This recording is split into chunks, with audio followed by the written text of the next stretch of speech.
उसमें कहते हैं क्या हो जा रहा है, खूब फैट हो जा रहा है और खूब शुगर हो जा रही है, जो इससे क्या हो रहा है, वेट गेन बहुत ज्यादा हो रहा है। क्योंकि मैंने आपको कहा कि कैलोरी भी कुछ बढ़ानी है, प्रोटीन बढ़ाना है, विटामिन मिनरल्स बढ़ाने हैं। दूसरी चीज बहुत जरूरी जो मतलब यहाँ मेंशन करना जरूरी है कि आयरन इनटेक बहुत जरूरी है, और वो महिलाओं के लिए हर एज में जरूरी है। बल्कि हम देख रहे हैं कुछ छोटी बच्चियां भी हैं, तो उनकी मदर से हम रिक्वेस्ट करेंगे कि आप उनके आयरन इनटेक का हमेशा ध्यान रखिएगा। मेरी भी 2 बेटियां हैं, मैं इस बात का बहुत ध्यान रखती हूँ कि उनका आयरन इनटेक कम ना हो किसी भी तरह से, क्योंकि हेल्थी प्रेगनेंसी के लिए या कंसीव करने के लिए आयरन इनटेक जो है और फॉलिक एसिड जो मैम ने कहा वो बहुत ज़रूरी होता है। क्योंकि हमारे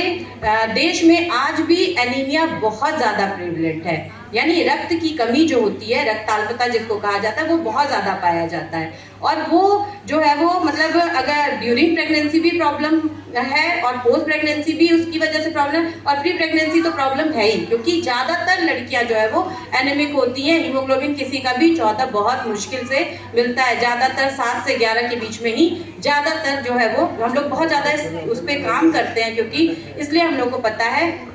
और इसलिए मैंने कहा कि मतलब अगर हम चाहते हैं कि हमारी बच्चियों का या हमारे घर में जो भी महिलाएं उनका भविष्य में प्रेगनेंसी अच्छी हो, हेल्दी हो, तो उनके न्यूट्रिशन का ज़्यादा ख्याल रखा जाना चाहिए। ऐसा नहीं है कि वो काम नहीं करती हैं तो उनको न्यूट्रिशन की आवश्यकता नहीं है, वो वर्किंग नहीं है तो उनको न्यूट्रिशन की आवश्यकता नहीं है, उनको और ज़्यादा है। इसलिए क्योंकि पूरा घर उनके ऊपर निर्भर है, प्लस आने वाला भविष्य उनके ऊपर